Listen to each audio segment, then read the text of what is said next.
Diabetic பேஷண்ட்டை daily chapati, கோதுமை ரவைன்னு சாப்பிட்டு டயர்ட் ஆயிட்டீங்களா? இந்த சூப்பரான கோதுமை ரவை இட்லியை ட்ரை பண்ணி பாருங்க. புசு புசுன்னு சாப்பிட சூப்பராக இருக்குங்க. அதுக்கு 2 கப் அளவுக்கு கோதுமை ரவை எடுத்துக்கோங்க. அதுக்கு 1 கப் அளவுக்கு உளுந்து, 1/4 ஸ்பூன் அளவுக்கு வெந்தயம்.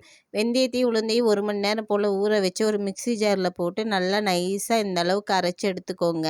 அரைச்ச வெந்தயத்தை உளுந்துலையும் நம்ம எடுத்து வச்சுருக்க கோதுமை ரவையும் தேவையான அளவுக்கு உப்பையும் சேர்த்து நல்லா மிக்ஸ் பண்ணிக்கோங்க. தேவையான அளவுக்கு தண்ணி விட்டு இட்லி மாவு பார்த்து கரைச்சி வச்சுக்கோங்க. இது ஒரு 8 மணி நேரம் போல் ஊற வச்சுக்கோங்க. 8 மணி நேரம் கழித்து நல்லா இந்த மாதிரி ஃபர்மெண்ட் ஆகி வந்திருக்குங்க. இது நல்லா அட்ஜஸ்ட் பண்ணிக்கோங்க. தேவையான அளவுக்கு தண்ணி விட்டு இட்லி மாவு பார்த்து கரைச்சிக்கலாங்க. இட்லி தட்டில் நம்ம ரெகுலராக இட்லி ஊற்றுற மாதிரி ஊற்றி ஒரு 7லேருந்து 8 நிமிஷம் வேக வச்சு எடுத்திங்கன்னா நம்மளோட சூப்பரான கோதுமை ரவை இட்லி ரெடிங்க.